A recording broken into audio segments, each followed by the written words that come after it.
মামা ভিডিও করতেছি, তুমি সুন্দর করে কালার করতেছো যে দেখছো, ভিডিও করতেছি। কোন হাত দিয়ে করতেছো? এটা তো বাম হাত।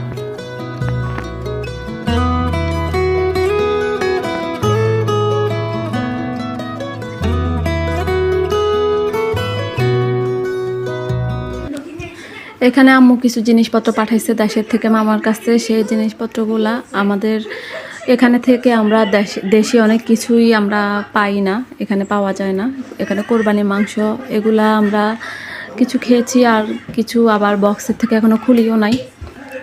আরও কিছু জামা কাপড়ও পাঠিয়েছেন, তো এগুলো মূল ভিডিওতে শেয়ার করা হবে। হ্যালো এভরিওয়ান, আসসালামু আলাইকুম। সবাই কেমন আছেন?